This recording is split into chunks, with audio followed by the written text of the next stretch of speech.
शांति।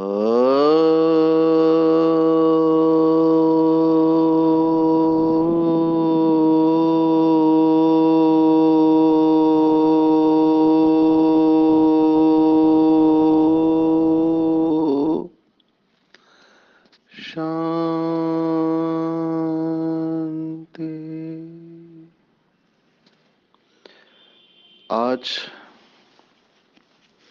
22 नवंबर 2022 भारत में मंगलवार है। Today is 22nd November 2022 and it's Tuesday in Bharat. आज की मुरली का जादुई रहस्य स्वयं को प्रेरणा देने के लिए magical secrets of today's Murli for motivating the self. जैसे जैसे हम इस ज्ञान मार्ग में आगे बढ़ते हैं, हमको मुरली का प्रचंड आकर्षण बढ़ने लगता है। मुरली के एक एक शब्द जैसे नशा चढ़ाते हैं। और जो बाबा के बच्चे गहन मनन चिंतन करते हैं, उनकी अवस्था का क्या कहना। महाराष्ट्र में संत होके गए, संतों की भूमि है महाराष्ट्र। तो वहाँ के संत का ये बहुत फेमस है कोट, आनंदा से डोही आनंद तरंग। माना आप आनंद सरोवर में निरंतर डुबकी लगाते रहते हैं और तरंग भी आपके द्वारा आनंद के आते हैं। इस अवस्था को शब्दों में बयां करना मुश्किल है कि मुरली कितना सुख दे सकती है। एक शब्द ही आपको अगर समझ में आ जाए मुरली का अच्छी तरह से, गहराई से, तो आप उसके नशे में चले जाएंगे और वहां से बाहर निकलने का दिल नहीं करेगा, क्योंकि वो शब्द मुरली का भगवानुवाच आपको ऐसी अवस्था में लेके जाएगा कि आप उस अवस्था में बस पड़े रहो। जैसे ये जो हद का नशा करने वाले हमने देखा है, शराब पी के आपने देखा होगा, पड़े हुए हैं रास्ते पे, उनको किसी की चिंता नहीं है, क्योंकि उसमें किक किक मिलता है उनको। उनके ब्रेन के अंदर अल्पकाल के लिए डोपामिन जैसे स्राव निकलते हैं। उनको किसी चीज की फिक्र नहीं, मरने को तैयार है। आप सोचो, एक बच्चा जो अपने माँ बाप से इतना प्यार करता था, केवल नशे की आदत की वजह से घर में चोरी करने लगा, माँ बाप को मारने लगा और सब कुछ छोड़ने को तैयार है। पढ़ाई छोड़ा, घर बार छोड़ा और बस उस नशे में ही रहना चाहता है। ये क्या है? तो थोड़ा आपको साइंस इसके पीछे बताएंगे। एक साइंटिस्ट होके गई लेडी जिसका नाम है कैंडिस पर्ट, विदेश का नाम है कैंडिस पर्ट। उसने एक बहुत सुंदर किताब लिखी है, मॉलिक्यूल्स ऑफ इमोशन। उसमें उन्होंने संशोधन करके बताया कि हमारा जो मस्तिष्क है, ब्रेन है, it is hard wire for bliss, माना वो आनंद के लिए बना हुआ है। और उन्होंने ये रिसेप्टर्स प्रोटीन ढूंढ के निकाले हमारे ब्रेन में, ओपिएट रिसेप्टर्स कहते हैं। जैसे अफीम होता है, अफीम का नशा करने के बाद वो रिसेप्टर्स हमारे ब्रेन में प्रोटीन जागृत हो जाते हैं।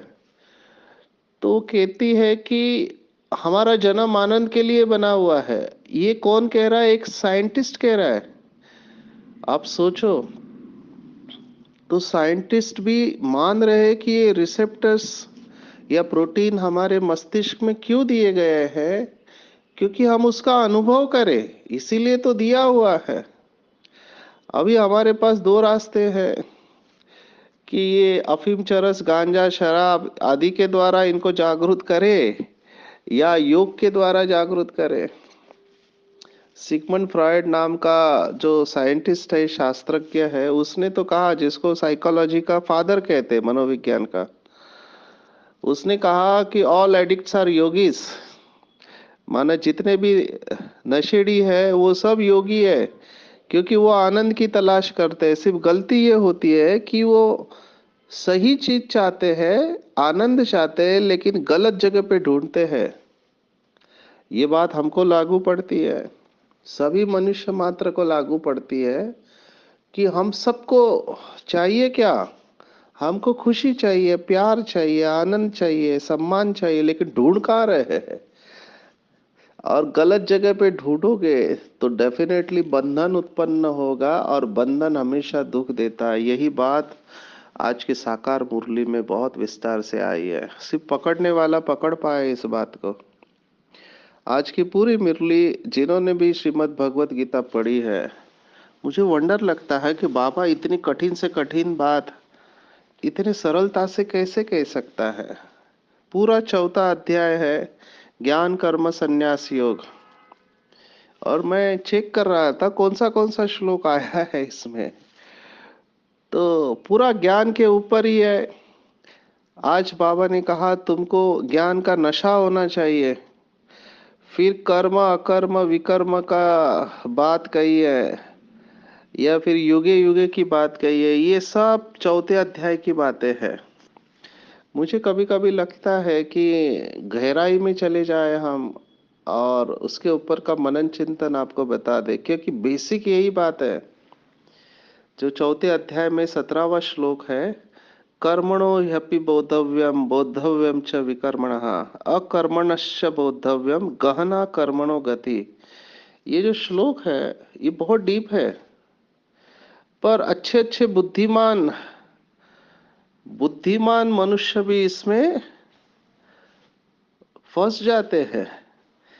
ओ यही नेक्स्ट श्लोक है चौथे अध्याय का, कर्मण्य कर्म य पश्चित कर्माणि च कर्म य स बुद्धिमान मनुष्यसु स युक्त कृष्ण कर्म कृत। माना बुद्धिमान मनुष्य भी इसमें समझ नहीं पाता है क्या करना चाहिए, कर्म में अकर्म और अकर्म में कर्म। अभी इसको थोड़ा समझना चाहिए, क्योंकि बाबा ने इसकी गहराई में हमको लेके गए हैं। पर बाबा की भाषा कितनी सुंदर है, शास्त्रों की भाषा क्लिष्ट है, लेकिन बाबा की मुरली कितनी सरल है। बाबा स्टोरी के रूप में सुना रहा है, स्टोरी कहानी के रूप में, कि बच्चे तुम्हें तात लगी रहनी चाहिए। कौन सी तात लगी रहनी चाहिए? कि मनुष्य को देवता कैसे बनाए, कैसे बायोग्राफी बताए लक्ष्मी नारायण की, राम सीता की, और बहुरूपी बनकर कैसे लक्ष्मी नारायण के मंदिर में जाकर पुजारियों को, ट्रस्टियों को युक्ति से ये ज्ञान समझाना है। लेकिन कौन समझा पाएगा? जिसको खुद की क्लैरिटी है। वो उसके साथ आपको नम्रता का गुण भी धारण करना चाहिए। तो ये सब कनेक्टेड है। हम कैसे देखेंगे? पहले तो कर्म अकर्म विकर्म में अभी भी कंफ्यूजन है। बंधन कैसे उत्पन्न होता है? हर मनुष्य चाहता है कि वो सुखी हो, लेकिन उसके कर्म ऐसे होते हैं कि जिसमें वो दुखी हो जाता है। चाहता सुख है, लेकिन कर्मों से दुखी हो जाता है। तो इसकी क्लैरिटी चाहिए। अभी हर कर्म का फल होता है, और हर कर्म का आदि और अंत होता है। अभी अकर्म शब्द के ऊपर कितना सारा विवेचन किया गया है। विकर्म तो हम समझते हैं कि पाप के वश किया हुआ कर्म विकर्म है, लेकिन वो भी इतना सरल नहीं है। क्योंकि बाबा ने जो आज की मुरली में कहा है शब्द, उसको समझने में टाइम लगता है। बाबा कहता है कर्म भ्रष्ट और धर्म भ्रष्ट हो चुके हैं, और इसी को धर्म ग्लानि कहा हुआ है, जो 7वां 8वां श्लोक है चौथे अध्याय का। तो कौन से कर्म भ्रष्ट करते हैं? अभी कई लोगों को पता ही नहीं कि वो अनजाने में पाप कर्म कर रहे हैं। तो एक सिंपल टेस्ट है कि जो कर्म हमको बंधन उत्पन्न करता है वो सब विकर्म की कैटेगरी में आता है। बंधन कौन से कर्म से होता है? तो बड़े कर्म तो सब जानते हैं, किसी को मारना है ना, हिंसा कर्म, ये सब विकर्म है। बड़े बड़े विकार तो समझ में आते हैं, लेकिन जो सूक्ष्म बात समझ में नहीं आती है वहां पर फिर टाइम लग जाता है। अब बाबा ने इसके ऊपर हमारा ध्यान खिंचवाया है, गहना कर्मणो गति। बहुत डीप बातें बाबा ने बताई हुई है। शास्त्रवादी उसको अलग तरीके से कहते हैं और बाबा ने उसको अलग तरीके से कहा हुआ है वही बात। अगर चौथा अध्याय आप ध्यान से देखो तो चौथे अध्याय में अगर भगवान के बारे में श्लोक जो आता है वो बहुत सुंदर है कि परमात्मा कैसे कर्म से डिटैच है। तो ये श्लोक हमने देखा, चौथे अध्याय का 14वां श्लोक है, नमा कर्माणि लिम्पन्ति न मे कर्म फले स्पृहा इति मा यो अभिजानाति कर्म भीर्न स बध्यते। माना मेरा कर्म के फल में स्पृहा नहीं है, इच्छा नहीं है, और मुझे कर्म बांधते भी नहीं है। और ये जो जान लेता है तत्व से, वो कभी कर्मों से नहीं बनता, वो भी कर्म बंधन मुक्त हो जाता है। अब ये बहुत डीप है कि शिव बाबा इस धरती पर आकर कर्म करते हैं। कैसे कर्म करते हैं? तो ब्रह्मा के तन में आते हैं, दादी के तन में आए, वो ज्ञान देने का कर्म कर रहे हैं, लेकिन वो कर्म उनको बंधन उत्पन्न नहीं कर रहा है। क्यों? क्योंकि कर्मों के फल में स्पृहा नहीं है, इच्छा नहीं है। तो यहाँ पर अपने आप को प्रश्न पूछना चाहिए कि हम बंधे कैसे जाते हैं, बंधन कैसे उत्पन्न होता है। तो हर कर्म का जो फल की इच्छा होती है, फल की इच्छा वो ही भटकाती है मनुष्य को। तो फल की इच्छा या ममता और आसक्ति, ये तीन कारण बताते हैं, इसकी वजह से बंधन उत्पन्न होता है। और बाबा को कुछ नहीं चाहिए, तो बाबा निर्लेप रहता है, बाबा के ऊपर ये लेप नहीं चढ़ता है। ऐसे लौकिक भगवत गीता भी। और जिसने ये समझ लिया और जो निर्लिप्त हो गया, समझ के निर्लिप्त हो गया, तो फिर वो बंधन मुक्त हो सकता है। अभी इसको समझना चाहिए थोड़ा अच्छा, इसे थोड़ा कंफ्यूजन हो सकता है, लेकिन कोशिश करेंगे। लोग मुझे पूछते हैं बगैर फल के हम कर्म कैसे करेंगे? कर्म के फल ही हमको कर्म करने पर प्रवृत्त करते हैं। तो यहाँ पर भी दो शब्द है, प्रवृत्ति और निवृत्ति। तो सन्यासियों ने समझ लिया कि सभी कर्म दोष युक्त है, इसलिए उसका त्याग कर देते हैं। और हमने भगवत गीता में भी देखा कि आप कर्म के बिगैर नहीं रह सकते हैं, कर्म तो करना ही है। बाबा ने भी मुरली में कल कहा था कि कर्म तो करना है, सोना भी करना है। तो आप उससे बच नहीं सकते कर्म से, लेकिन आप कर्म के फल का जो बंधन है उससे डेफिनेटली बच सकते हैं। तो सीक्रेट ये है कि दो चीजें हमको बांधती है। एक कि मैं कर्म कर रहा हूं और कर्म का फल मुझे चाहिए। ये दो चीजें मनुष्य को बांधती है और वो फिर उड़ नहीं सकता, योग में अनुभव नहीं कर सकता। दिखावा कर सकता है योग का, लेकिन योग में अनुभव नहीं करेगा। तो जिसने ये बात समझ ली, उसकी ऑटोमेटिकली एक अवस्था आनी है जिसको बाबा कहते हैं डिटैच एंड लविंग, न्यारा और प्यारा। अभी इसी के वजह से टाइम लग रहा है संपूर्ण अवस्था को प्राप्त करने में। नंबर वन, जो सबसे बड़ी बात जो आज मुरली में बाबा ने कही हुई है वरदान में, कि मैं शब्द ही उड़ाने वाला है और मैं शब्द नीचे लाने वाला है। भगवत गीता 3रा अध्याय 27वां श्लोक, अहंकार विमूढ़ात्मा कर्ता हमिति मन्यते। ये मूढ़मती जो होते हैं, जड़ बुद्धि वाले लोग होते हैं, वो समझते हैं कि मैं कर रहा हूं। मैं कर रहा हूं।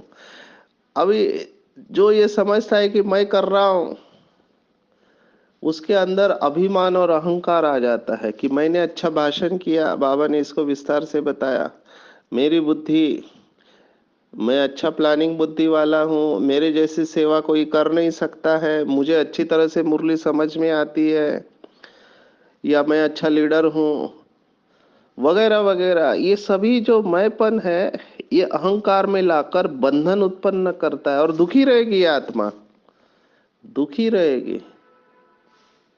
और भगवत गीता कहती है कि कर्तापन का भान छोड़ो, कभी ये मत सोचो कि मैं कर रहा हूं।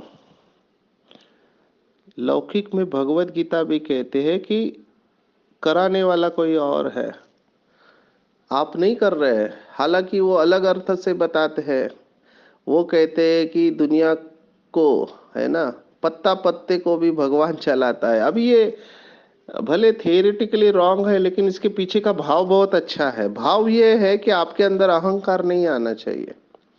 इसलिए भक्ति मार्ग की बहुत सारी बातों को यथार्थ रूप में अगर हम लेंगे तो अवस्था बहुत अच्छी हो सकती है। भाव यह है कि मैं नहीं कर रहा हूं, बाबा मुझे करा चला रहा है। ये बहुत हल्का रहने की बहुत सरल युक्ति है। बाबा ने इसके ऊपर पूरी मुरली चलाई है, डायमंड जुबली की मुरली में कभी भूल नहीं सकता। साकार में मैं बैठा था, बाबा ने मुरली चलाई कि बच्चे, करण करावन हार की स्मृति से कर्मातीत अवस्था का अनुभव करो। अभी मैं निर्लेप शब्द के साथ ही हूँ, अभी तक निर्लिप्त अवस्था, प्रवृत्ति और निवृत्ति। तो प्रवृत्ति भी बंधन उत्पन्न कर सकती है और निवृत्ति भी बंधन उत्पन्न कर सकती है। ये दोनों शब्द है कि कर्म करने में प्रवृत्त होना और कर्म न करने पर भी प्रवृत्त होना, जो अकर्म कहा गया है। तो बाबा ने मुरली में कहा कि बच्चों ने त्याग किया, बहुत अच्छा है, मुबारक हो। बाहर का नहीं खाते, सफेद वस्त्र है, किसी के हाथ का नहीं खाते, विकारों का त्याग। लेकिन त्याग का भी त्याग नहीं किया है। ये बहुत डीप बात है, क्योंकि ये त्याग का त्याग न करना ये बंधन उत्पन्न कर रहा है। या मैंने त्याग किया, ये बात आपके अंदर अभिमान उत्पन्न कर सकती है। देखो हम कितने साधारण रहते हैं, तो ये अभिमान है। तो बाबा ने कहा त्याग का भी त्याग नहीं किया है। तो त्याग का त्याग माना मैंने त्याग किया, इस बात को भूल जाना।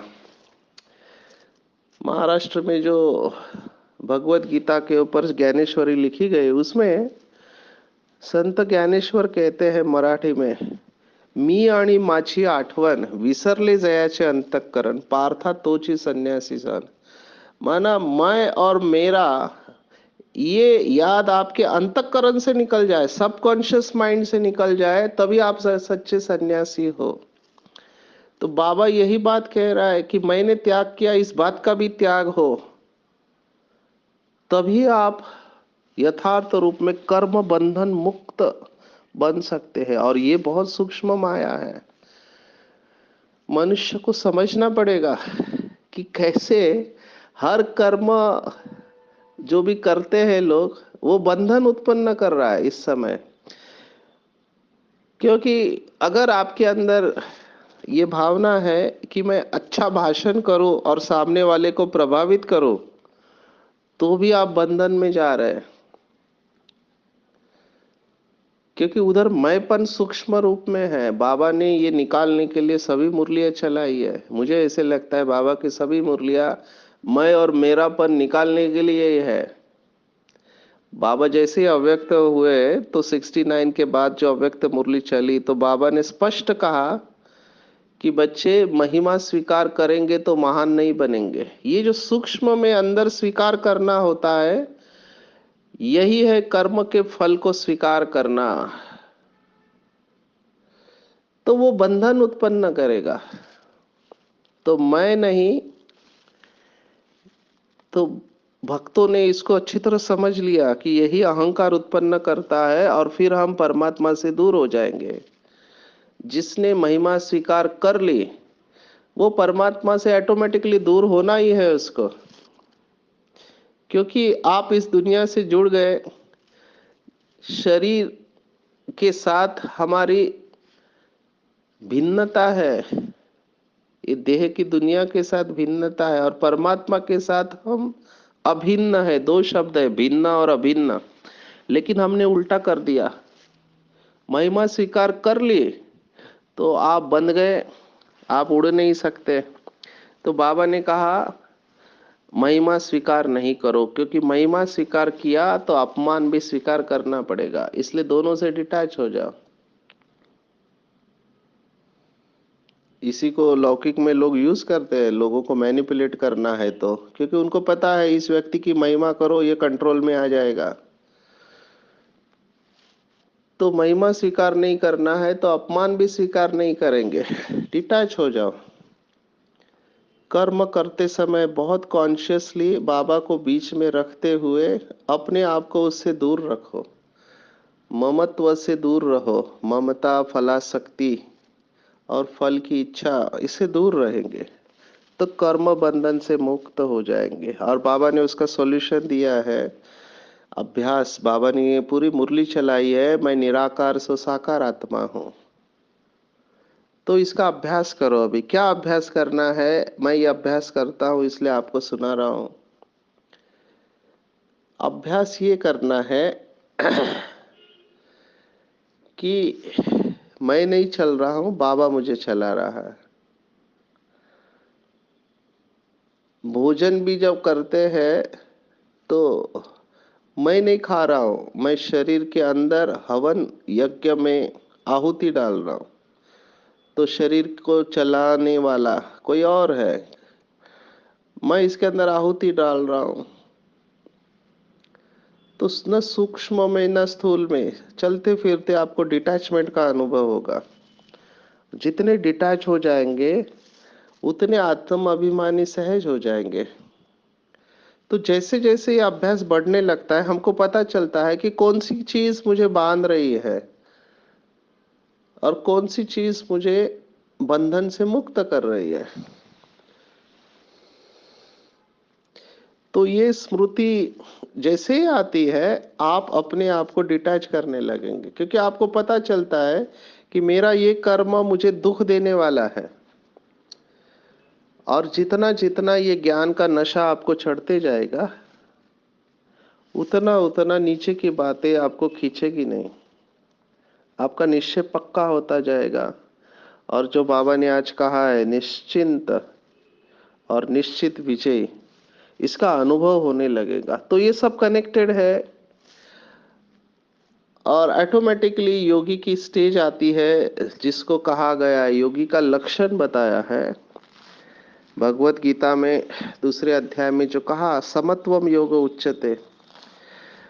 माना योगी वही है जो निंदा स्तुति में समान स्थिति रखता है। ऐसा नहीं कि स्तुति करो तो हवा में चढ़ जाए और निंदा करो तो धरती पर आ जाए, ये तो सामान्य मनुष्य का कर्म है। ये दोनों में समान रहना चाहिए, उसको योगी कहते हैं। ये अवस्था ऑटोमेटिकली आती है जब हम ईश्वरीय नशे में रहते हैं। डगमग नहीं होगी अवस्था।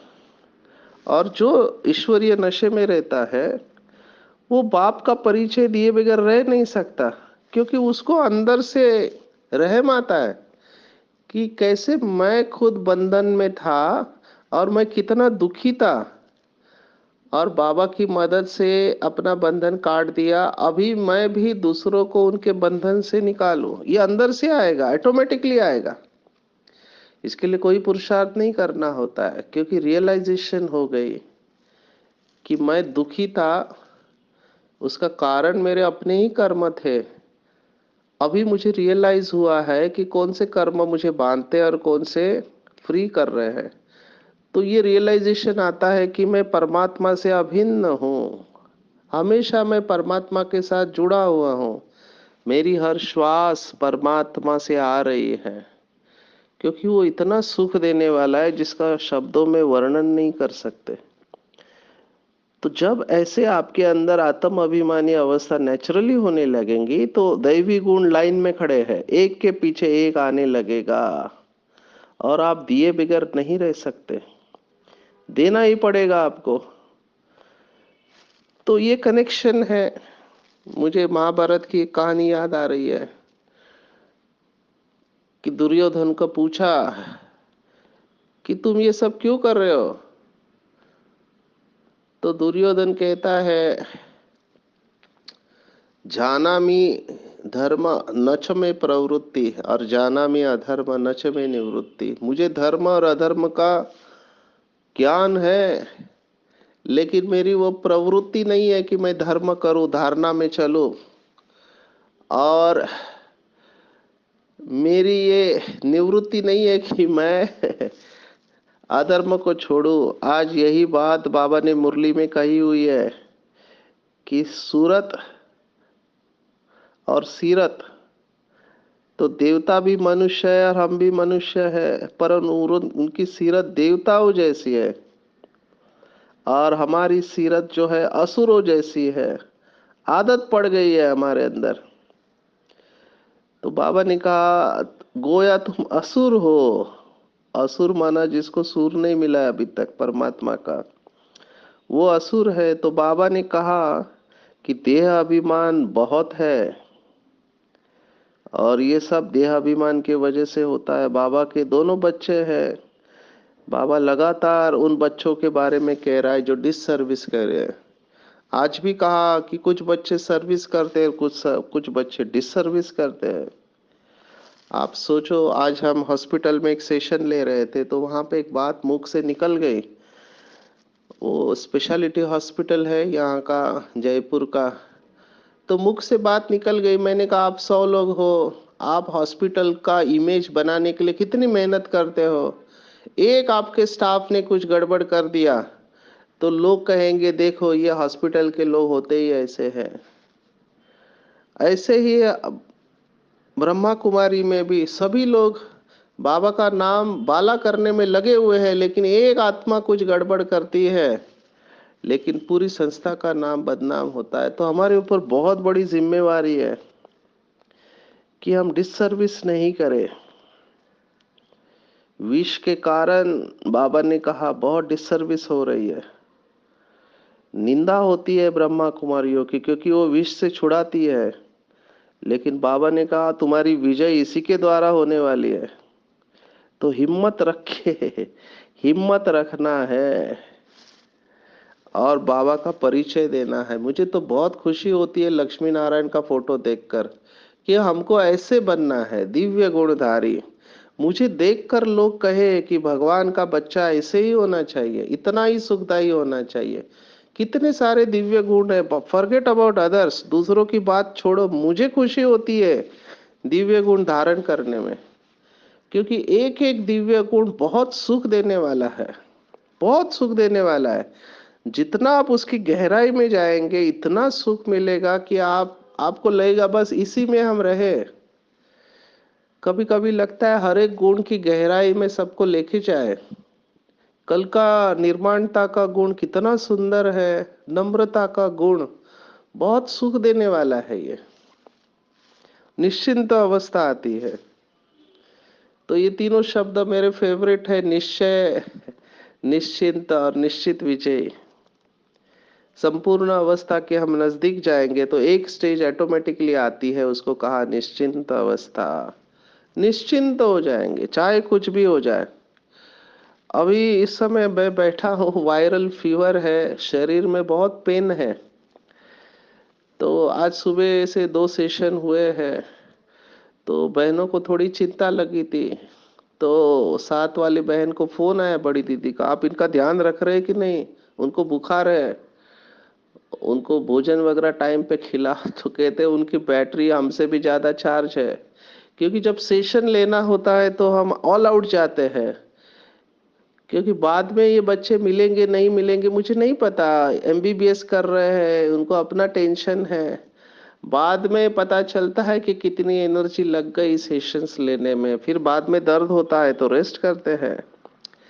तो बहुत नशा चढ़ता है सेवा करते समय, और पता चलता है कि तकलीफ में भी बाबा की कैसे मदद मिलती है, दुआएं मिलती है।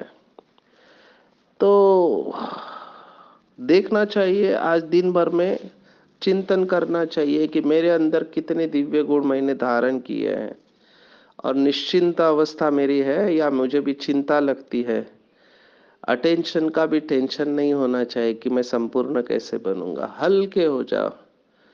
बाबा मुझे चला रहा है, खिला रहा है, पिला रहा है, सुला रहा है। मैं निश्चिंत हूँ, बाबा की गोदी में हूँ। मुझे बहुत हल्का लग रहा है, मैं बिल्कुल निश्चिंत हूँ। मेरी विजय निश्चित है। अच्छा। ओम शांति।